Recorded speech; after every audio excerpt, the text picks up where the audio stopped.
I am Anushri Dikshit. The guest today we have is an eminent theatre personality who's been into the theatre and TV industry for more than 3 decades. He is versatile. He is a theatre and TV artist, a director, screenplays, dialogue writer, and a dramatist. Recently, he was felicitated by the UP Sangeet Natak Academy Award for his play Nat Samrat. And he is our very own Vibhanshu Vaibhav. Vibhanshu ji, namaskar and welcome to the show. नमस्ते जी, नमस्ते। बहुत खुशी हो रही है। Thank you so much कि आपने हमारा आमंत्रण स्वीकार किया हमारा गेस्ट बनने के लिए। Thank you so much. Thank you ji, thank you Anushri, आपने मुझे अपने प्लेटफॉर्म पे बुलाया, मुझे बहुत खुशी हो रही है। Equally my pleasure. Vibhanshu ji, हम मिले थे आपका जो एक प्ले था उस पे मुझे आपके बारे में बहुत बातें हो रही थी फेसबुक के ऊपर। तब मतलब आपका नाम बहुत पहले से सुन रखा है, जयपुर में भी बहुत सारे मेरे साथी कलाकार हैं जो आपको अच्छी तरह जानते हैं। तो मैं चाहती थी आपसे जुड़ना एंड थैंकफुली हमारी कॉमन फ्रेंड है, उनके थ्रू आपसे मेरा फेसबुक पर जुड़ना भी हो गया। तो ये पहले तो आपको मैं बहुत सारी बधाइयां दूंगी। आपको नट सम्राट के लिए जो रिकॉग्निशन मिली है उसके लिए सम्मानित किया गया है। और दूसरा थोड़ा सा आप हमें बताएं कि आपकी शुरुआत 85 या 87 के आसपास हुई थी, किस तरह से ये शुरुआत हुई? जी, मेरी शुरुआत मतलब ड्रामेटिक्स में, मैं भारतीय नाट्य अकादमी लखनऊ में एक इंस्टीट्यूट है। मेरी आवाज आ रही है ना? जी, क्लियर। तो वहां मैं 84-86 में गया था ड्रामेटिक्स में डिप्लोमा लेने के लिए। वहां से ही प्रोफेशनल थिएटर की एक तरह से शुरुआत हुई और वहां हमारे गुरु मिले पद्मश्री श्री राज बिसारिया जी। उन्होंने ही हमें इस तरह से ग्रूम किया और तैयार किया कि हमने मतलब जीवन की एक नई मतलब फिलॉसफी कहें और ड्रामेटिक्स की जितनी भी चीजें हैं, मतलब वो सारे डिटेल्स में सारे ड्रामेटिक्स के जितने भी राइटर्स थे, जितने हिंदी के, वेस्टर्न राइटर्स के, और बेसिकली की पूरा एक कंप्लीट ड्रामेटिक्स के बारे में वो जानकारियां वहां से मिली। और उसके बाद फिर यही ठान लिया था कि अब इसी में कुछ करना है। और जबकि मैं ब्यूरोक्रेटिक फैमिली का हूँ, लेकिन मैंने अपनी दिशा और दशा बदल दी जीवन में और कुछ कुछ हासिल करने के लिए उस उसूल पे चल पड़े कि कुछ जीवन में कुछ करके दिखाना है, कुछ ऐसे करना है। मतलब उस जो जनरेशन टू जनरेशन जो पीढ़ियां अपने उस पे रिवायत पे चल रही थी उसको तोड़ा। मेरे खानदान में कभी कोई ऐसा नहीं रहा कि जो आर्ट्स फील्ड से हो या इस तरह के किसी परफॉर्मिंग आर्ट से जुड़ा हो। तो मैंने वो कोशिश की और मैं अपने दमखम पे ही चलता रहा हूँ। तो उस तरह का कोई फैमिली का सपोर्ट भी नहीं रहा, लेकिन मैंने अपने दमखम पे चीजें हासिल की हैं। इसलिए बहुत अपने आप को मैं खुद से ही कभी कभी पीठ ठोक देता हूँ कि जी बिल्कुल।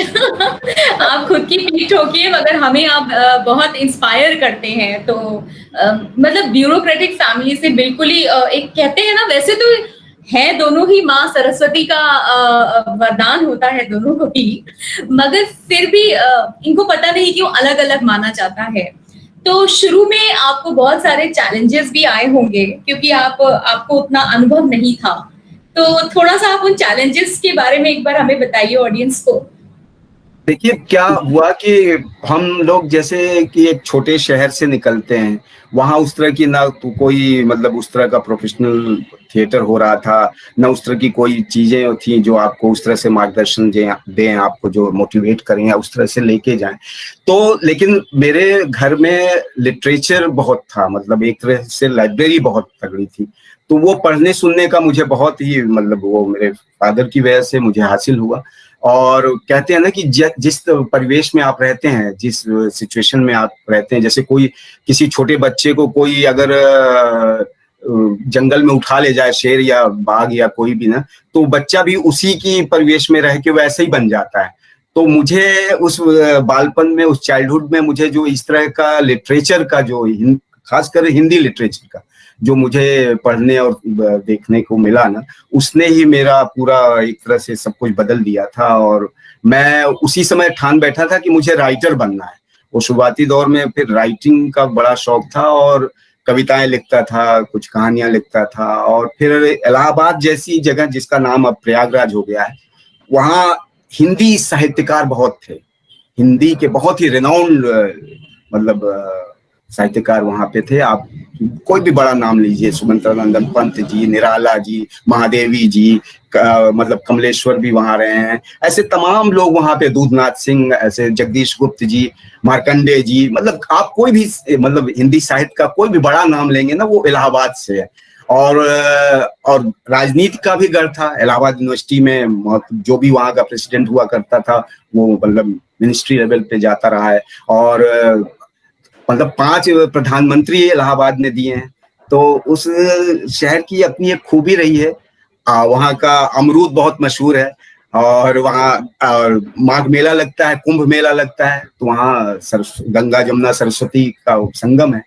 तो वो उस प्रयाग का अपना एक महात्म्य है। वो चाहे आप पुराणों में देखेंगे, ऋग्वेद में देखेंगे, लेकिन जब हम जैसे लोग जब किसी दूसरे छोटे शहर से निकल के ऐसे जगह पे आते हैं जो कि एजुकेशन का हब है और लिटरेचर का ऐसा वो है, तो हम उसी रुझान में बढ़ते चले गए। और ऐसे तमाम बड़े बड़े साहित्यकारों से इंटरेक्शन होना शुरू हुआ। जैसे कुछ लिखा तो उनके पास गए कि हमें बताइए। अपनी एक संस्था बनाई विचार विविधा करके, उसमें लोगों को बुलाया करता था कि आप आइए, बैठिए, हमने जो लिखा है, या हमारे जैसे जो भी हमारी जनरेशन के लोग थे, कि वो क्या लिख रहे हैं, क्या लिखना चाहते हैं, किस तरह की खामियां हैं उनमें, कैसे उसको दुरुस्त किया जाए। तो इस तरह से लोगों को बुला के बात करके तो एक एक्टिविटीज उस तरह की ना बनती चली जा रही थी। तो उसी दरमियान में ये थिएटर भी साथ साथ आ गया कि वहाँ एमेच्योर थिएटर भी बहुत बढ़िया हुआ करता था। तो बहुत ही सीनियर लोग थे जिनका बहुत नाम है, और सब मतलब कोई यूनिवर्सिटी में प्रोफेसर था। ऐसे नहीं कि जैसे कला नाटक उटक को लोग समझते हैं कि बिल्कुल आवारागर्दी का काम है, जैसे कि कोई उसका कोई तो, लेकिन ऐसा है नहीं। वहां भी बहुत सीरियस लोग थे, जो काफी पढ़े लिखे लोग थे, यूनिवर्सिटी में प्रोफेसर लोग थे, और जिनका कई सालों से मतलब उस तरह से एजुकेटेड लोग थे, और साहित्य भी रच रहे थे, और नाटकों में भी उनका बहुत काफी काम था। तो डॉक्टर सब्रत सिन्हा थे, मालवीय जी थे, डॉक्टर सचिन तिवारी थे। ऐसे तमाम नाम हैं जो कि मतलब इलाहाबाद शहर के बहुत बड़े नाटककार रहे हैं उन लोग। तो उन लोगों के साथ जुड़ के फिर यही रहता था कि कुछ हर आदमी के पास अपना ज्ञान होता है, तो लगता था इनसे ये हासिल कर लिया, लेकिन यही खत्म नहीं हो रहा है, मतलब हमें तो और बहुत कुछ जानना है। तो ये जो जिज्ञासा मेरे मन की थी ना, वो कभी संतुष्ट नहीं हो रही थी। वही मुझे लेके, तो वो उसे आप मेरे लिए कठिनाई माने या मेरे शुरुआती दौर का उस तरह से रुझान माने, तो उसको लेके, और परिवार बिल्कुल विपरीत, फैमिली आपके बिल्कुल अगेंस्ट जा रही है कि मतलब आप किस मतलब वो लोग उसी सोच में है कि आईएएस बनेगा, पीसीएस बनेगा, इससे ज्यादा किसी ने कुछ सोचा नहीं, और बिल्कुल ही बेहाल हो जाएगा, कुछ नहीं कर पाएगा। तो इलाहाबाद में हाई कोर्ट है, तो ज्यादा से ज्यादा लोग क्या होता है, वकील बन जाते हैं, लॉयर बन जाएंगे। बस इसके अलावा कोई वहां की जिंदगी नहीं है। मतलब जी बहुत जी। जाएगा या लॉयर बन जाएगा, और बाकी कुछ ऐसा वहां पे ऐसा वो नहीं। तो फिर वही लगा कि मतलब हमें तो अपने कनेक्शन से चलना है, अपनी सोच पे चलना है। तो फैमिली को बिल्कुल मैंने एक तरह से छोड़ दिया था कि मतलब कि अब आप लोगों से मतलब उस तरह से नहीं तादाद कर सकते अपना वो जो उस तरह की रिलेशनशिप वैसी रही, मतलब लेकिन मैं बिल्कुल कि मैं अपनी धारा पे, और मुझे मतलब आप लोग अब मुझे कंट्रोल नहीं कर सकते या रोक नहीं सकते हैं, तो मैं तो अब बिल्कुल निकल पड़ा हूँ। तो विभांशु जी, ऐसा नहीं हुआ कभी भी कि आपको लाइफ में डेफिनेटली जब नए नए आप जा रहे थे तो बहुत चैलेंजेस आए, और उन्हीं चैलेंजेस के दौरान आपको नहीं लगा चलो वापस चलते हैं हम अपनी फैमिली की तरफ, वही काम शुरू करते हैं, पढ़ाई सबसे आसान तरीका है जिंदगी बसर करने का? बिल्कुल बिल्कुल। लेकिन क्या होता है कि जब आपने बचपन से वो सुख सुविधाएं देखी हो, हमारे जीवन में मैंने कठिनाइयां भी देखी हैं बचपन में ही। मेरे फादर के साथ कुछ ऐसा हादसा गुजरा था कि हम लोग थोड़े कई साल थोड़ा सा बहुत ही कठिनाइयों में गुजरे, लेकिन उसके बाद हमारे जीवन में बिल्कुल वो पूरा फन आ गया, हर नौकर चाकर सारी सुविधाएं तो हमने पैसे बहुत देखे थे, तो मुझे पैसे की तरफ नहीं जाना था, मुझे पैसे कमाने की उस तरह से नहीं था, मुझे नाम कमाना था। ये जो एक बात है, इसमें बहुत ही एक अलग बहुत विपरीत बात है कि मतलब लोग कहते हैं कि हमें आईएएस बनना है या किसी कॉम्पिटिटिव एग्जाम में बैठ के मैं अपनी लाइफ को उस तरह से वो करना चाहता हूँ जहाँ पैसे हों, बहुत वो रुतबा हो आपके पास, मतलब गाड़ी घोड़े हों, मैं एकदम ठान बैठा था इस तरह। मैं वहाँ पुराने साहित्यकारों को देखता था, कवियों को देखता था, तो मुझे लगता था मैं ऐसे ही बनूंगा, चाहे मैं एक झोला लटका के चलूं, एक चप्पल में जीवन गुजरे, लेकिन मेरा ऐसे ही नाम होना चाहिए, लोग देखें और बड़े आदर से कहें ये आदमी है, इसका ये नाम है। मतलब ये आपने जो बात कही है वो बहुत ज्यादा सुनने को नहीं मिलती, क्योंकि एक तरफ आपको पैसे की, सुख सुविधाओं की पूरी आदत पड़ जाती है, और एक तरफ मतलब सुख सुविधाओं को छोड़कर जाना कोई आसान बात नहीं होता है। तो आपने नाम को, प्रसिद्धि को चुना, तो मतलब काफी बड़ी बात है ये क्योंकि बड़ी बड़ी वही बड़ी नहीं है, वो एक आपके भीतर जब एक जिद आ जाती है ना, वो आपके भीतर, मैं अक्सर कई जगह पढ़ाने जाता हूं तो एक ऐसे ही जुमला बोलता हूं कि जो अड़ा नहीं वो बढ़ा नहीं। तो मैं अड़ा था कि मुझे बस यही करना है, इसमें कुछ भी ऊपर नीचे होता है, डाउनफॉल होगा, कुछ चीजें ऐसे बिखरेंगी, और हुआ भी जीवन में। मैंने बहुत ही कम पैसों में लखनऊ में जब मैं डिप्लोमा ड्रामेटिक्स में कर रहा था तो सिर्फ 250 रुपए मिला करते थे उस जमाने में, 84 की बात कर रहा हूँ, 250 रुपीज। उस वो एक तरह से स्कॉलरशिप थी उस जमाने की। उस स्कॉलरशिप में ही मैं रहता था, खाता था, सारे प्रोजेक्ट भी करता था। मैंने उस दरमियान अपने घर वालों से 1 रुपया नहीं लिए, और तो इसी तरह से मैंने अपने आप को गढ़ा है। मतलब मुझे, मतलब अपनी प्रशंसा में इस तरह से बात कह के उस तरह के मैं वो नहीं, एक कोई मानक नहीं बनाना चाह रहा, लेकिन मैंने जिया है और उसको मजे से जिया है। देखिए क्या होता है कि जब आप अपनी सुविधाओं को या अपनी उस सारे उस जीवन की पद्धति को जब आप किसी सीमित दायरे में रख लेते हैं ना, तो जब आप उसमें मजा लेने लगते हैं तो आपको सब कुछ अच्छा लगता है। देखिए लग्जरी का तो कोई अंत नहीं है ना, पैसे का कोई अंत नहीं है। आप किसी बड़े घर में रहते हैं, एक बड़ी, तो उससे भी बड़ा चाहते हैं। एक छोटी कार में आप ट्रेवल करते हैं, आप सोचते हैं और बड़ी गाड़ी मिले हमें, और किसी उसमें ऑडी में चले या किसी बड़ी गाड़ी में चले, तो उसका कोई अंत नहीं है। उन सपनों का तो अंत नहीं, उन ख्वाहिशों का कोई अंत नहीं है।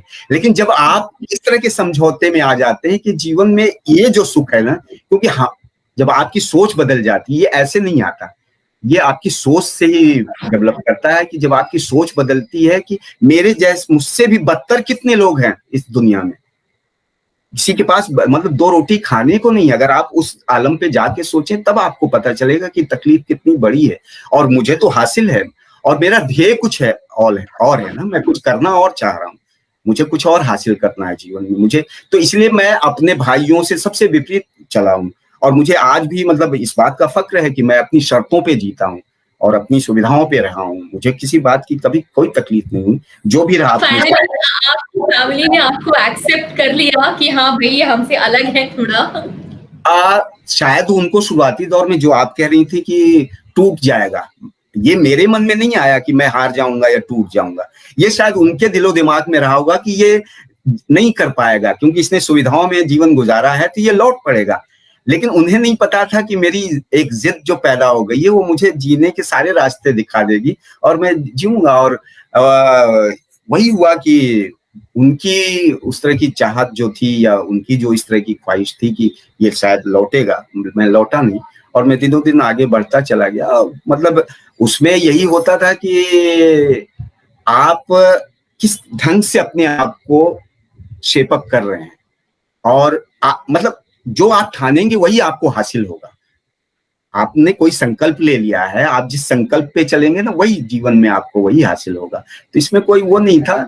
और फिर वहां से, लखनऊ से बहुत सी ऐसी दिक्कतें आई कि रहना मुहाल था, जीना मुहाल था, लेकिन ध्येय, क्योंकि मंजिल पे नजर थी हमारी, और मैं उसी, और लोग ऐसे मिलते गए ना जिनको आपने अखबारों में कभी पढ़ा था, किताबों में देखा था, जिनके तस्वीरों को आपने टेलीविजन पे देखा था, जब उनके साथ आपका इंटरेक्शन होने लगा कि इनके जीवन में भी बहुत कुछ ऐसा गुजरा है और आज ये यहाँ पे पहुंचे हैं, तो किस तरह से संघर्ष के बलबूते ही पहुंचे हैं ना, वो स्ट्रगल रहा है। एंड वो मैं हमेशा यही कहता हूँ कि fight and live, live not to die but die to live. तो उस तरह से चलता रहा जीवन। फिर मैं वहां से निकल के दिल्ली पहुंचा हूँ। दिल्ली का सफर रहा, श्री राम सेंटर रिपेट्री कंपनी थी, वहाँ 250 स्कॉलरशिप थी, यहाँ आके 750 रुपए की मतलब वो सैलरी। यहीं पर आपने दिल्ली का जिक्र किया है, क्योंकि तो मैं आपसे अभी इस शो के माध्यम से अलकाज़ी जी को विनम्र श्रद्धांजलि भी हम देना चाहेंगे और आपसे जानना चाहूंगी अलकाज़ी जी के साथ आपके संबंध कैसे थे और उनके साथ आपका इंटरेक्शन किस तरह से स्टार्ट हुआ? मतलब वो तो थिएटर के, हिंदी थिएटर के और भारतीय मतलब इंडियन थिएटर के वो तो पितामह थे। उनको आज मैं आपके मंच के माध्यम से श्रद्धांजलि अर्पित कर रहा हूँ। और उस आदमी ने मतलब पूरे भारतवर्ष के रंगमंच की दिशा ही बदल दी थी और ऐसे जीवट आदमी थे। मैंने उस तरह से उनके साथ काम नहीं किया, ये देखिए फर्क देखिए। मैं लेकिन हमेशा उनसे मिलता रहा हूँ। मेरे पास उनके, जब वो royal academy of dramatic arts London में पढ़ा करते थे ना, उस जमाने की वेस्टर्न ड्रामा की किताब उन्होंने मुझे भेंट की थी, मुझे गिफ्ट दी थी। और वो बस ये जानते थे कि इस बच्चे में एक ललक है सीखने की। और गुरु बहुत बड़े थे वो, मतलब किसी से अगर आप 10 सवाल भी करते थे तो वो जवाब नहीं देते थे अगर उस तरह का कोई सवाल उनको नजर नहीं आता था। और उन्होंने कितनी पीढ़ियां तैयार की और इस तरह से मतलब कई ऐसे वाकये उनके साथ हैं जो कि किस्सा बन गए हैं। और मतलब कि वो कहते हैं कि जब भी वो रात को डिनर के बाद ना वो पूरा हॉस्टल का चक्कर लगाया करते थे, पूरे स्कूल में एनएसडी में आके देखते थे कि सब सही है, कोई प्रॉब्लम तो नहीं। बच्चों को देखते थे कि वो पढ़ रहे हैं कि सो रहे हैं, उनका कोई प्रोजेक्ट तो फंसा नहीं है, वो प्रोजेक्ट में मदद करने के लिए वहीं बैठ जाते थे। जगा देते थे कि उठो, तुम सो क्यों रहे हो। किसी को खाना बनाते देखते थे, या उन दिनों उस तरह से कैंटीन नहीं हुआ करती। तो ये सब किस्से थे और उनका व्यक्तित्व तो बहुत बड़ा था। उनका व्यक्तित्व आज कभी कोई ये भी लगता है कि आज हर आदमी उनसे अपने आप को जोड़ के देख रहा है, लेकिन उनके जीते जी बहुत लोगों ने उनके साथ थोड़ा इल ट्रीट भी किया था, कि क्योंकि हर आदमी को लगा था कि वो अपनी एक पद्धति लेके चल रहे हैं, अपनी एक आइडियोलॉजी को मतलब लेके उन्होंने सारा काम किया है। उसके विपरीत जाके काफी लोगों ने उनका खंडन मंडन भी किया, लेकिन वो कभी उससे लर्जे नहीं, कमजोर नहीं पड़े। उन्होंने अपने आप को अलग कर लिया था। वो पेंटिंग की दुनिया में चले गए, रंगों की दुनिया में चले गए, लेकिन उन्होंने जितनी भी पौध तैयार की वो हमेशा उनको सल्यूट करेंगे। जो कुछ भी उनको हासिल हुआ है वो आपको नहीं मिल सकता। ये लोग बहुत ही मतलब इन लोगों ने क्या मतलब कोई भी सब्जेक्ट, आप फिलॉसफी की बात करें, आप किसी सब्जेक्ट की बात करें, धारा प्रवाह, मतलब ये लोग तो 10-10 घंटे आपसे बात कर सकते हैं। एक कोई टॉपिक दे दीजिए आप। अभी उन्हीं के समकक्ष राज विसारिया जी हैं, वो लखनऊ में है, वो भी उसी तरह, वो भी वहां से royal academy of dramatic arts से गुजरे हुए। तो ये लोग वो पूरा मतलब आप देखिए कि आप शेक्सपियर की बात कीजिए, आप मॉलियर की बात कीजिए, और हिंदी थिएटर में आके भी वो आधे अधूरे कर रहे हैं वो लोग, अंधा युग कर रहे हैं, धर्मवीर भारती को पढ़ा रहे हैं। तो मतलब देखिए कि कैसा, मतलब ऐसा नहीं कि वो अंग्रेजियत ही लेके चल रहे हैं, वो अंग्रेजीपना है उनके रहन सहन में, हो क्योंकि उन्होंने जीवन पद्धति वो देखी है, सुनी है, उस तरह का उन्होंने स्वभाव बना रखा है। लेकिन उन्होंने काम को लेकर जितनी मतलब विविधता दी है, जो वेरिएशन उन्होंने अपने काम में दिखाए हैं, और उससे इतनी जनरेशन तैयार हुई, कोई एक्टर बना है, कोई स्टेज क्राफ्ट का टीचर, उन्हीं लोगों के तो देन है जो आज हिंदी रंगमंच में आपको लोग दिख रहे हैं ना, ये सब उनकी ही देन है। उनके बाद के लोग भी जो ऐसे आए हैं, तो इन लोगों ने मतलब सींचने का काम किया है, पौधे को लगाने का काम किया है, जो आज वृक्ष रूप में आपको दिख रहे हैं, तो इन लोगों की मेहनत से हुआ है। तो अलकाजी साहब हमेशा सबके दिलो दिमाग में जिंदा रहेंगे और वो कभी भुलाए नहीं जा सकते। बिल्कुल सच बात है। और उन्होंने नेशनल स्कूल ऑफ ड्रामा में, जैसा आपने कहा, बिल्कुल दृश्य ही बदल दिया था थिएटर का और थिएटर आर्टिस्ट्स का जो रोल है, और साथ में जो उनका महत्व है समाज को बदलने में, जी, उसमें भी उनका बहुत बड़ा योगदान रहा है। आज नेशनल स्कूल ऑफ ड्रामा से कितनी बड़ी संख्या में कलाकार निकले हैं जिन्होंने कला को नए आयाम दे दिए हैं। बिल्कुल सच कहा आपने। और ऑडियंस आप लोगों के लिए एक छोटी सी एवी है, चलिए हम देखते हैं। अरे वाह,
अरे वाह, थैंक यू। तो आपने ऑडियंस आपको मैं बता चुकी हूँ शुरुआत में ही कि आप थिएटर के साथ में टीवी में भी बहुत ही एक्टिव हैं। तो आपका विभांशु जी थिएटर से टीवी की तरफ रुख किस तरह से मुड़ा? क्योंकि नॉर्मली थिएटर और टीवी को अब तो खैर सब एक ही मानते हैं, मगर एक शायद जब जिस टाइम की आप बात कर रहे हैं उस टाइम इनको अलग देखा जाता था, अलग अलग रख के। तो किस तरह आपका रुख हुआ टेलीविजन की तरफ?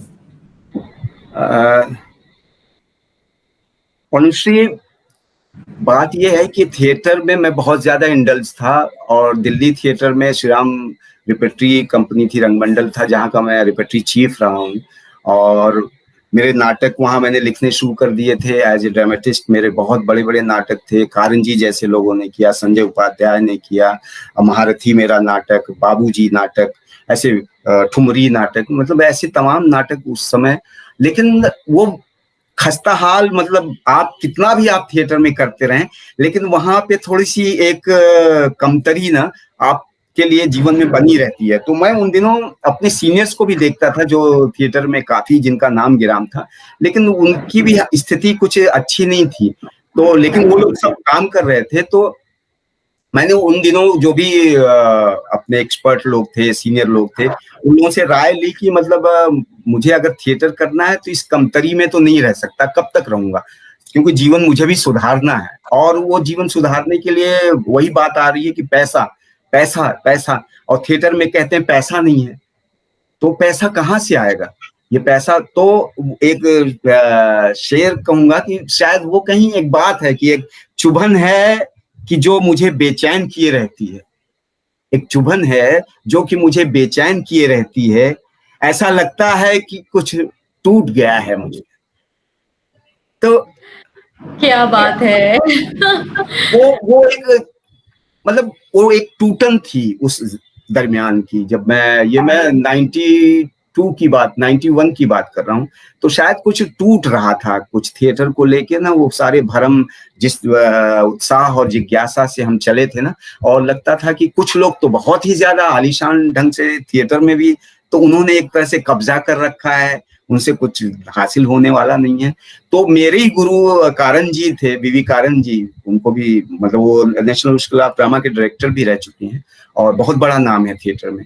तो उन दिनों अपने पीएम थे प्रधानमंत्री नरसिम्हा राव जी, उनके नॉवेल पे एक सीरियल बन रहा था जो कि हैदराबाद में बन रहा था, विजयवाड़ा में शूट होना था। उनके ही मार्फत उन्होंने कहा कि तुम अब यहाँ रुकना चाहोगे? मैंने कहा नहीं, मैं तो छटपटा रहा हूँ क्योंकि कुछ काम ऐसा नहीं। तो उन्होंने कहा चलो मेरे साथ। तो वो मुझे उस सीरियल के बहाने बेंगलोर साउथ ले गए, और वहाँ जो डायरेक्टर थे टीएस नागाभरणा जी, वो 10 time national award winning director हैं, उनका मैं एसोसिएट रहा और आज तक मेरे रिश्ते वही हैं। उस सीरियल का नाम था सहस्र फन, वही पटगलू तेलुगु में, तमिल में नाम था उसका, और उसका हिंदी में सहस्र फन नाम से वो शो बना है, और दूरदर्शन के लिए कमीशन प्रोग्राम था। तो उसकी शूटिंग और उस काम के जरिए मैं वहां साउथ चला गया, और 5 साल मैं वहीं रहा साउथ में। तो जितने भी हिंदी के सीरियल कुछ भी काम होते थे, वो सारे काम मैं वहां करता था, और उन्हीं काम को लेके कभी मैं एडिट कराने, कभी डबिंग कराने, कभी म्यूजिक कराने मुंबई आना जाना शुरू हो गया था, साउथ से, बेंगलोर से। तो यहाँ मेरे कुछ दोस्त असबाब पहले से आ चुके थे, एक पीढ़ी ही आ चुकी थी उसके सबसे। मतलब वो भी मैं बताऊं कि दिल्ली का दुर्भाग्य कहें या हिंदी रंगमंच का, कि ये दरमियान वही है 95 94 के दरमियान की बात है, कि जब बैंडिट क्वीन शेखर कपूर ने बनाई थी, उसमें दिल्ली थिएटर के सारे लोग काम कर रहे थे, और वो फिल्म जैसे जैसे कंप्लीट होती गई वैसे वैसे पूरी जमात जो थिएटर में एक्टिव थी, जो थिएटर का इतना मतलब वहां पे जो शोर था, वो सारा का सारा पूरा एक कुनबा जो था थिएटर का, वो सारा मुंबई शिफ्ट कर गया। तो वो बहुत बड़ी हानि थी मतलब दिल्ली रंगमंच के लिए वो उस दरमियान की, क्योंकि जो भी मतलब उस तरह से संस्थाएं थी, वो साक्षी कहें, एक्ट वन कहें, ये सब जितने इसमें लोग एक्टिव थे वो सारे, और जो भी उस दरमियान के एक्टर थे।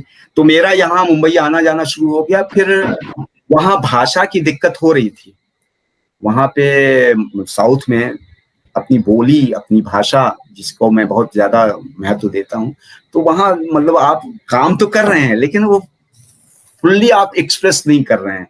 लिखने में ठीक है, वो मैं पूरा कन्विंसिंग कर ले जा रहा हूँ, कम्युनिकेट भी हो रहा है, लेकिन जब से अपने लोगों में हंसते बोलते हैं ना, तो वो मस्तीपन, वो तो उनकी लैंग्वेज में आप जब वो खुद कर रहे हैं, वो कन्नड़ में बोल रहे हैं, तमिल में बोल रहे हैं, तेलुगु में बोल रहे हैं, वो तो ट्राई कर रहे हैं, लेकिन मैं उनका साथ नहीं दे पा रहा हूँ। वो मैं टूटी फूटी अपनी अंग्रेजियत में या हिंदी में, वो भी थोड़ा टूटी फूटी मेरे साथ वैसे आ रहे हैं, लेकिन वो जो जोश होता है ना अपनी भाषा का, वो प्रवाह होता है, तो बिल्कुल आप सरस हो के सिंप्लिसिटी से आप जो बात करते हैं ना, वो नहीं हो रहा था। तो वो कहीं मुझे मतलब अपने को मैं ब्लॉक कर रहा था, कहीं दिक्कत कर रही थी। तो वो फिर मैंने कहा नहीं, अब मैं यहाँ से जाऊंगा। तो नागाभरणा जी ने कहा तुम सीख लो ना यहाँ की लैंग्वेज। मैंने कहा दूसरी भाषा को सीखना और अपनी भाषा में काम करना दो अलग बात है। मैं ट्रांसलेट कर सकता हूँ, भाषा सीख के मैं कन्नड़ में हिंदी कर लूंगा, लेकिन कन्नड़ मेरी मातृभाषा तो नहीं हो जाएगी। एक अदर लैंग्वेज जान जाऊंगा मैं, लेकिन जो अपनी मातृभाषा में काम करने की, बोली का जो अपना महत्व है, वो कहीं छूट जाएगा। तो फिर मैंने मुंबई आने की ठानी, और मुंबई आके फिर उन दिनों बालाजी की शुरुआत थी, एकता कपूर की शुरुआत थी। एकता कपूर का इवन ऑफिस भी जितेंद्र जी के बंगले में मतलब बेसमेंट से चलता था। तो वहां उनका पहला डेली सोप आया था इतिहास, वो मैंने लिखना शुरू किया। और उसी दरमियान आपने लिखा है वो? शुरुआत में कई लोग थे, मैंने भी, और बहुत सीनियर राइटर भी, बी.आर. इशारा भी थे हमारे साथ, और भी हम लोग जुड़ते जाते थे, हटते जाते थे। तो क्योंकि डेली सोप था तो उसका फॉर्मेट अलग होता है, रोज हमको 15-16 सीन शूट करने होते हैं, तो वो था। और उसी दरमियान निम्बस एक प्रोडक्शन कंपनी थी जो अभी नियो स्पोर्ट्स में चली गई है, वो लोग भी तब फिक्शन में थे, तो और काफी उनके शो जाते थे। तो मैं उनका भी पहला शो था फर्ज नाम से, फर्ज करके एक शो था, और वो बहुत ही, आज आपको लगेगा उन दिनों राइटर के भी ऑडिशन होते थे। फर्ज की बात बताऊं, फर्ज का कमालिस्तान में सेट खड़ा था और राइटर नहीं था, एक्टर असाइंड हो गए थे लेकिन राइटर नहीं था उनके पास। तो उसके लिए रोज राइटर आते थे, मिलते थे, सीन लिख के सुनाते थे, कोई पसंद आता था, नहीं पसंद आता था, वही उसी प्रक्रिया से मुझको भी गुजरना पड़ा। मुझे थोड़ा ऑकवर्ड लगा था क्योंकि मेरे पास रिज्यूम था, मतलब 5 पेज का, मैं काम करके आया था, मीडिया भी करके आया था, तो मुझे लगा कि ये लोग मेरी मतलब मुझे भी फिर से एग्जाम क्यों देना पड़ेगा, लेकिन देना पड़ा। तो मुझे लगा कि चलो भाई, यहाँ मुंबई में कोई अपना गॉडफादर नहीं है तो एग्जाम के थ्रू गुजरना ही होगा। तो वो दिया, और मतलब उस सीन पे मुझे पूरी क्लैपिंग मिली थी, एक्सेप्टेंस वैसी हुई, और उसी सीन से शूटिंग की शुरुआत हुई फर्ज की। तो वो फिर मुझे लगा मुंबई ने मुझे अपना लिया है, तो अब इस शहर को अपना देखते हैं। अपना नहीं लिया, खुले दिल से, खुले हाथों से आपको अपना लिया। क्या बात है, इस्तेमाल किया आपका। जी जी जी जी, बिल्कुल, शुक्रिया। तो वो शहर का भी अपना एक होता है ना, कि शहर जब आपको अपना ले तो फिर हर चीजें आसान हो जाती है, नहीं तो कभी कभी कुछ लोगों को शहर ही फेंक देता है। और ये तो समुंदर के किनारे बसा हुआ शहर है, ये तो ऐसे फेंकता है थपेड़े मार के ना कि आपका पता भी नहीं चलेगा आप किधर चले गए। तो क्योंकि हम लोग, देखिए मैं इस पे भी कहता हूँ कि हम लोग तो नदी तालाब के किनारे वाले शहर के लोग हैं। जब आप ऐसे समुंदर वाले शहर में आते हैं ना, तो यहाँ की आइडियोलॉजी विपरीत हो जाती है। यहाँ वही है कि वो थपेड़ा आपको फेंक भी सकता है और आपको शामिल भी कर सकता है। तो ये ऊपर वाले का करम था कि मुझे मतलब वो एक्सेप्टेंस मिली, और मैंने मतलब इस शहर ने मुझे अपनाया। तो उसके लिए भी मैं कहता हूँ कि देखिए, ये शहर समुंदर के किनारे आबाद है। मैं अपने नई पीढ़ी, अपनी जनरेशन को हमेशा ये कहता हूँ कि क्योंकि आप नदी तालाब के किनारे से आए हैं, जहाँ बिल्कुल अलग है। आप तालाब में छलांग मार लेते हैं, आप नदी में कूद जाते हैं, आप वहां पे, ये समुंदर बिल्कुल विपरीत है, इसका तो अथाह सागर है समुंदर, पता ही नहीं चलेगा। तो मैं कहता हूँ ये शहर समुंदर के किनारे आबाद है। इस शहर में रहना भी ना तो औकात में रहना। तो यहाँ वो मतलब वो टर्म्स हैं आपके, ये शहर आपको एक टर्म में आपको ढालता है। उसकी आइडियोलॉजी को आप एक बार समझ जाइए, फिर आपका ये शहर आपका अपना है, और ये शहर सबको देता है। इस शहर की खूबी है कि ये शहर कभी आपको भूखा नहीं सुलाता। और अगर आप में हुनर है, टैलेंट है, तो आपको एक दिन आप बिल्कुल आपको स्थान मिलेगा, आप उस परचम पे जाएंगे। तो आपके जीवन में वो समय, वो फेज आपको कब लगा, हाँ भाई अब मैं सेटल हो गया हूँ, अब मेरी इनकम आने लगी है, मैं अपने पैरों पर खड़ा हो गया हूँ, ऐसा ऐसा कब फेज था? और फिर आप थोड़ा बताइएगा आपकी बेटर हाफ के बारे में भी, कि उनसे आपका मिलना कैसे हो, क्योंकि डेफिनेटली आप जब पैरों पर खड़े हुए होंगे तब आपने शायद सोचा होगा कि भाई घर बसा लेता हूँ। नहीं, वो भी देखिए, मेरा पूरा करेक्टर अगर कोई ऐसे उसको एनालिसिस करेगा ना, तो बड़ा कॉम्प्लेक्स सा नजर आएगा। मतलब बहुत ही सहज नहीं है, मतलब बहुत ही सिंपल और हमेशा कॉम्प्लेक्स चीजें बड़ी इंटरेस्टिंग होती है। तो बड़ा इंटरेस्ट आ रहा है सुनने में। और मैं अगर सिंपल जा भी रहा होता है ना, तो मैं कुछ ना कुछ बैरियर्स खड़े कर लेता हूँ अपने लिए।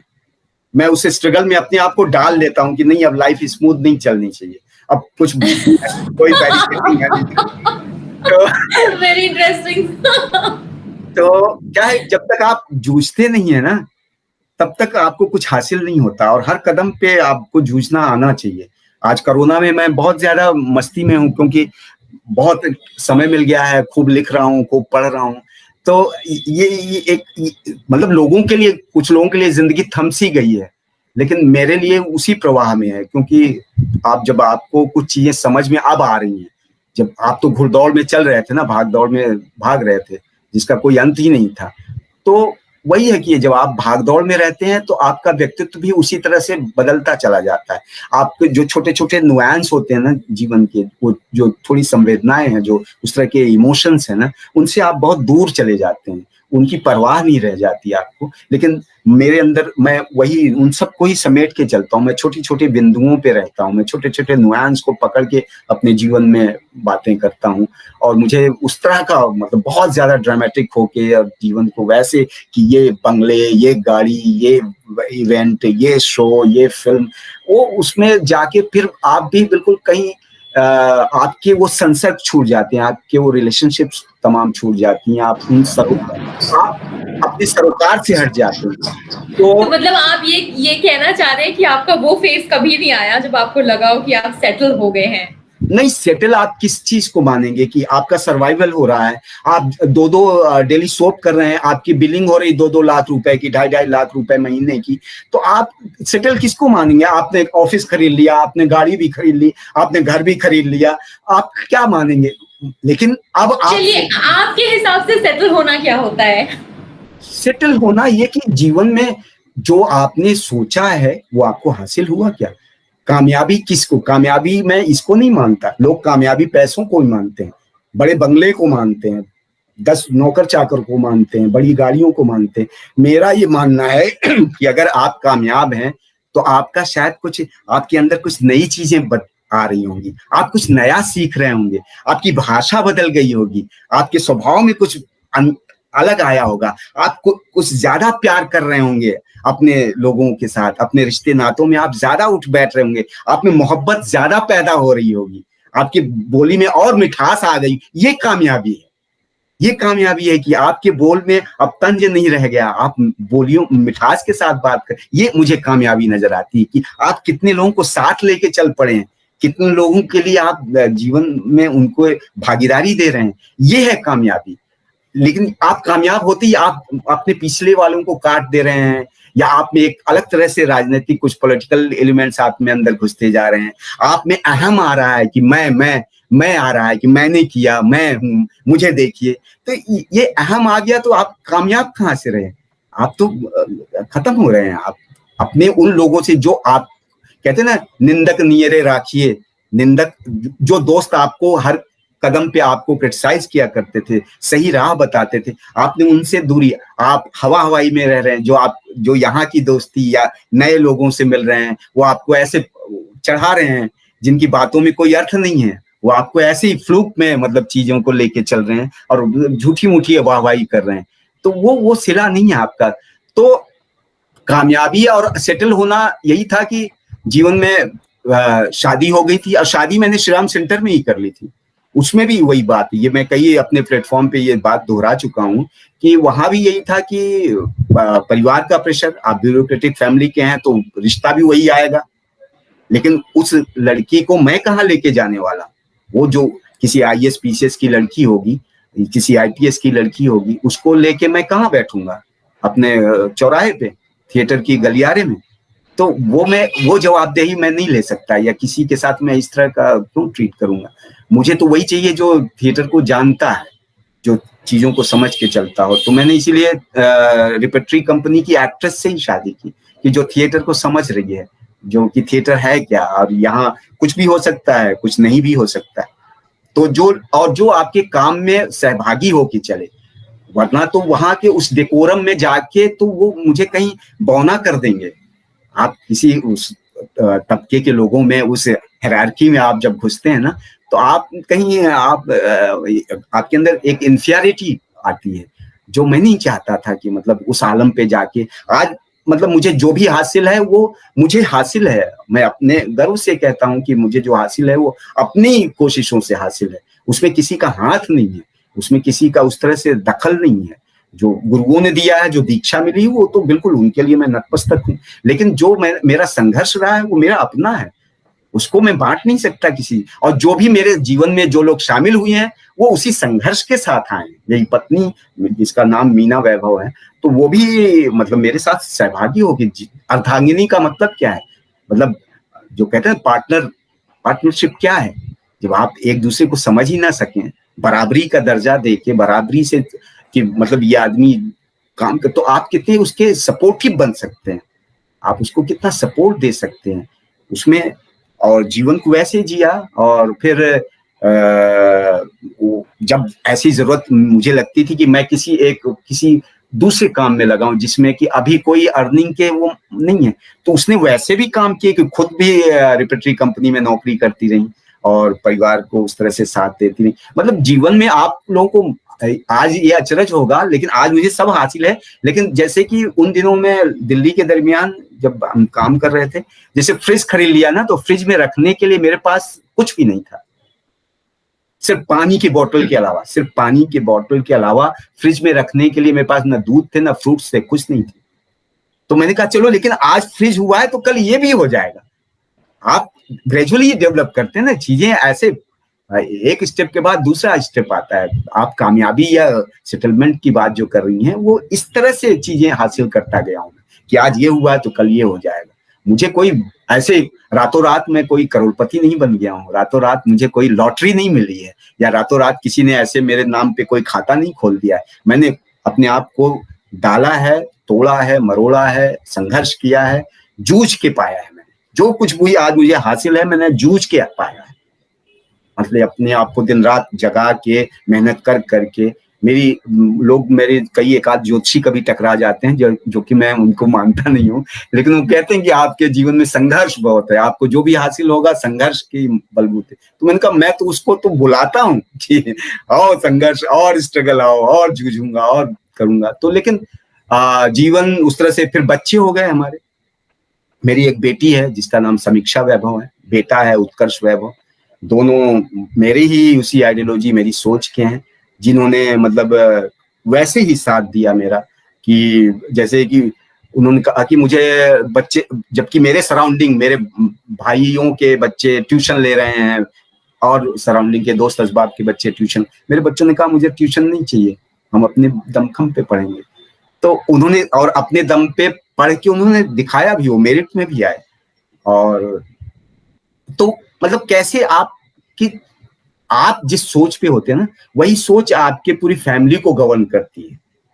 आपका जो एक रूलिंग आइडिया होता है ना, वही पूरे परिवार का बनता है, वही पूरे परिवार का बनता है। और वही सरलता सहजता मेरे बच्चों में भी आ गई है। वो भी पैसे की अहमियत नहीं देते हैं, वो भी कुछ हासिल करने के लिए जूझ रहे हैं, वो भी कुछ अचीव करना चाहते हैं, वो कुछ चाहते हैं कि कुछ विपरीत ढंग से कुछ लाइफ में, मतलब उस रूटीन पे ना चला जाए, उस रूटीन से वो डिफर करते हैं। और वो कभी इस बात से, क्योंकि वो तो नई जनरेशन के बच्चे हैं, लेकिन वो कभी ये कि वो किस कार से आ रहा है, वो किस रेस्टोरेंट में जा रहा है, या उन्होंने गुची के आउटफिट्स पहने हैं या किसी ब्रांडेड उसके पहने, वो उससे कभी उससे वो नहीं प्रभावित नहीं होते, इफेक्टेड नहीं होते, वो मजे लेते हैं, वो जीवन को जीना सीख गए। तो मुझे बहुत ही अच्छी सोच है और बहुत ही खुशी होती है देखकर कि हाँ, अपनी अगर हम आज अपने आप को सुधार लें या हमारी जो जैसा आपने कहा आइडियोलॉजी होगी उसको हम आगे पास ऑन करते हैं और अगर वो पॉजिटिव है और जैसे आप कहते हैं संघर्ष को आप खुद बुलाते हैं, तो एक्चुअली संघर्ष को बुलाने के पीछे आपका मंतव्य मैं समझ गई हूँ, क्योंकि आप जानते हैं कि मैं जितना तपूंगा उतना कुंदन बनूंगा। तो आपने ये यूनिवर्स का कोड जो है क्रैक कर लिया है। नहीं, तो वो बहुत ही अच्छी बात है आपकी। विभांशु जी, मगर मुझे अब थोड़े से आपके जो काम हैं इतने सारे, इतना सारा आपका पूरा लिस्ट है कि मुझे लगता है मुझे एक पूरा अगर मैं देखने बैठ जाऊं ये सारा तो पूरी जिंदगी ही निकल जाएगी। आपका सबसे दिल के करीब कौन सा काम है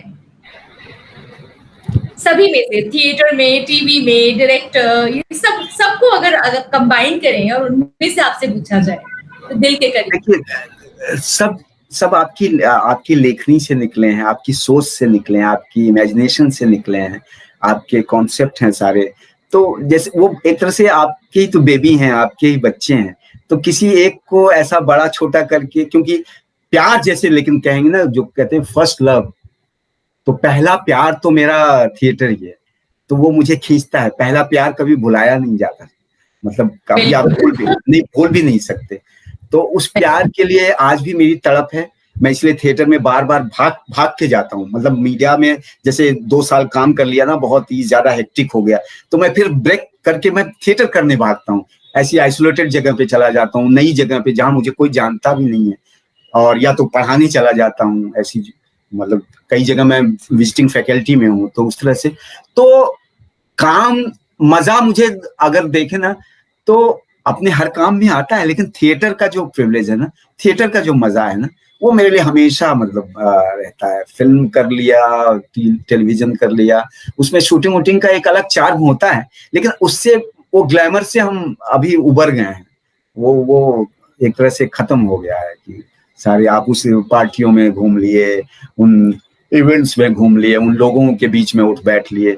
तो अब लगता है कि अब ये जो काम है, और मेरे गुरु कारण जी कहते थे ना कि जो आप कह रही थी ना कि आप तब के कुंदन बनना चाह रहे हैं, तो वही है कि वो कहते थे कि प्रसिद्धि पाना तो बहुत आसान है।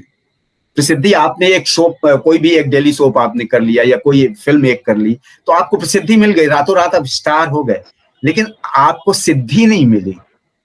प्रसिद्धि और सिद्धि में फर्क है। तो मुझे प्रसिद्धि नहीं चाहिए, मुझे सिद्धि चाहिए जो मेरे मरने के बाद भी मैं जिंदा रहूं। प्रसिद्धि तो ये क्षणिक है, एक फिल्म के बाद दूसरी फिल्म आती है तो आप भुला दिए जाते हैं। एक स्टार के बाद कोई नया स्टार आता है तो उसकी वैल्यू बढ़ जाती है। एक सीरियल के बाद दूसरा नया शो आता है तो वो पुराना आदमी कंडेम कर दिया जाता है, उसकी मतलब वो बात नहीं रह जाती जो कि आप नए स्टार के साथ जिस तरह से प्रशंसा करते हैं, जैसे डील करते हैं। तो यही है कि थिएटर का अपना एक मजा भी है, क्योंकि उसमें ऑडियंस आपके सामने होती है, अच्छा बुरा सब आपको सामने ही मिल जाता है आपको, तो वहीं पे आपका सारा आकलन हो जाता है ना। फिल्म का है कि भाई फिल्म चल गई तो आप माने जाएंगे, फ्लॉप हो गई तो आपका सारा किया धरा बेकार चला जाएगा। सीरियल टीआरपी में आ गया तो आप जाने जाएंगे। उसका भी एक है कि शूटिंग होगी, एडिट होगा, पोस्ट प्रोडक्शन में जाएगा, सब कुछ होगा, फिर टेलीकास्ट पे आएगा, तो काफी लंबा। थिएटर में तो आज आपका शो है, आज ही ऑडियंस बता देगी कि क्या आप में क्या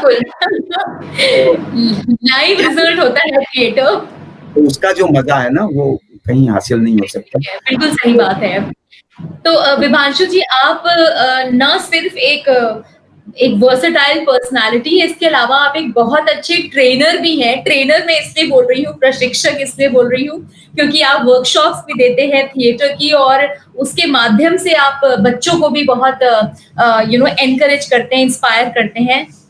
तो हमारे बच्चों के लिए, या फिर ये कहें जो इस लाइन में आना चाहते हैं, आप उनको क्या संदेश देंगे, या आप उनको किस तरह से आने के लिए उनको आप गाइडेंस देंगे?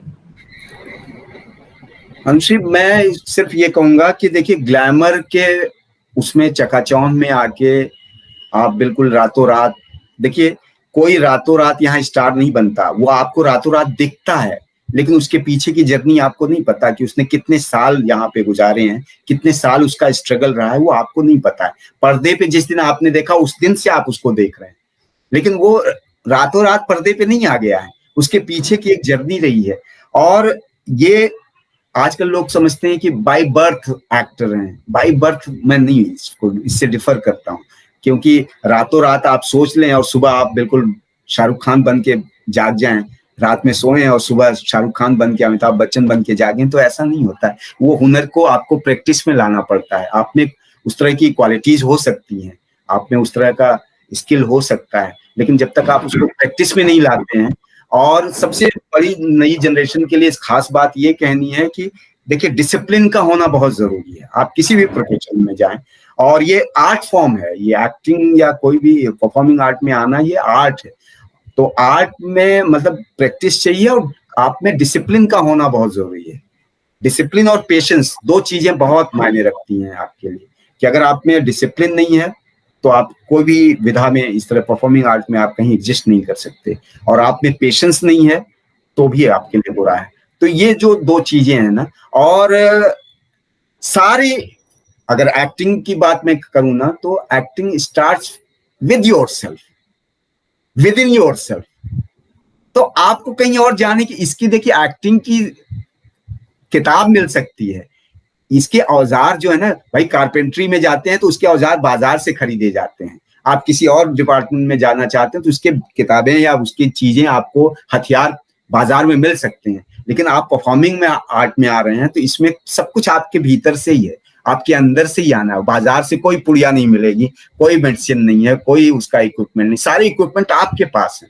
तो उसको ही जितना आप एनहांस करेंगे, उसकी जितनी आपको जानकारी होगी कि आपके भीतर, आप जैसे कि आपके सारे टूल्स आपके पास हैं, तो उसको जितना आप उसको मांझेंगे, जितना आप उसको निखारेंगे, जितनी उसकी आप प्रैक्टिस करेंगे, तो वो आपको वही लेके जाती है। तो इसलिए रातों रात आप भाग के आ जाना, या कि मुझे शाहरुख बनना है और मुझे फलाना बनना है, वैसे नहीं होता है। तो अगर आपको करना है तो थोड़ा सा तैयारी करके आए, किसी भी प्रोफेशन में जाएं तो एक बार थोड़ा सा तय कर लें कि आपको करना क्या है, और अगर यही करना है तो वो जान लें, और जान लें और लोगों के जीवन को भी जाने, पूरे अतीत को जाने, पास्ट को भी जाने लोगों के, कि क्या हुआ है। नवाजुद्दीन की बात आप करते हैं तो वो कैसे बना है। नवाजुद्दीन ने मेरे साथ बहुत काम किया है थिएटर के दरमियान, मतलब मीडिया का भी पहला काम दिल्ली में मैंने करवाया था, इसमें भी विजय राज ने मेरे साथ नाटक किया। ऐसे तमाम एक्टर हैं जिन्होंने मेरे साथ थिएटर के दिनों में काम किया हुआ। तो लेकिन वही है कि उनका एक कन्विक्शन था, उनका ही अपनी एक डिसिप्लिन थी, वही उनको मतलब ग्रूम करके यहाँ तक ले आई है। ऐसे नहीं कि वो रातों रात, उन्होंने वक्त दिया है, अपने आप पे काम किया है। कोई जैसे कोई सिंगर भी गायक बनता है तो वो रियाज करता है, वो सालों साल का रियाज होता है, तब जाके वो परफॉर्म कर पाता है। कोई म्यूजिशियन होता है, म्यूजिशियन भी वो मतलब इतने सालों का उसका रियाज होता है, तब जाके वो स्टेज पे परफॉर्म कर पाता है। ऐसे नहीं होता कि एक दिन में किसी को तबला दे दिया जाए वो बजाने लगेगा, कोई सिंगर वो तो ठुमरी गाने लगेगा, ऐसा नहीं। तो ये मेहनत है, और मेहनत करके ही आए। अगर आप चाहते हैं कि इस विधा में या इस फील्ड में कुछ करना है, तो नई जनरेशन को यही है कि आप पूरी मेहनत करके, और किसी के प्रभाव में आके, ग्लैमराइज होके, चकाचौंध में आके बिल्कुल ना आए। अपने को देख के, अपने टैलेंट को, अपनी ऊर्जा को, अपने सामर्थ्य को जान ले पहले, फिर आप निकलें। फिर देखिए आप कभी हारेंगे नहीं, वरना तो कितने लोग आते हैं, लुढ़कते हैं, गिरते हैं, मरते हैं, तो क्योंकि फिर नहीं हो, सर्वाइव नहीं कर सकते। जब आप में उस तरह का कन्विक्शन नहीं है, आप में उस तरह का डिसिप्लिन नहीं है, तो आपके पैर कब मजबूत होंगे? जब आपने इस तरह का एक्सपीरियंस किया हुआ है, जब आपने इतना प्रैक्टिस किया हुआ है, आपने खुद को मांझा है, तब जाके आप में वो ताकत आती है। तो बहुत ही उम्दा बातें कही आपने, और आपकी हर बात को, अच्छा हुआ कि रिकॉर्डिंग चल रही है तो हमें नोट करने की जरूरत नहीं, मगर लिख के रख के ऐसा लगता है रोज उसको पढ़ना सुबह। बहुत ही अच्छा लगा, मतलब बहुत ही आनंद आया आपसे बात करके, और इतनी अच्छी बातें बताई, और खास तौर से आपने जो आपकी लाइफ जर्नी एक्सप्लेन की है, इतनी इंटरेस्टिंग है वो, और जो कॉम्प्लेक्सिटीज आपने बताई, बहुत ही अच्छा लगा आपसे बात करके और उम्मीद करती हूँ हमारे ऑडियंस को भी बहुत पसंद आया होगा। Thank you so much for being with us Vibhanshu ji. Thank you ji, thank you Anushri, बहुत बढ़िया लगा। मैंने अपनी कुछ बातें शेयर की, लोगों को हो सकता है कि उससे कुछ प्रेरणा मिले या कुछ मतलब एक एंजॉयमेंट भी मिल सकता है मेरे जीवन की भी चीजों को देख सुन के, तो बहुत अच्छा लगा। Thanks a lot, thank you. Thank you. So audience, हम लोग फिर से मिलेंगे नई शख्सियत के साथ और उम्मीद करती हूँ आज का कार्यक्रम आपको पसंद आया होगा और अगली बार हमारे साथ जरूर जुड़िएगा और अपने सवाल जो हमारी नेक्स्ट पर्सनालिटी के लिए होंगे वो भी आप नेक्स्ट टाइम तैयार जरूर रखिएगा। फिर से हाजिर होंगे। नमस्कार।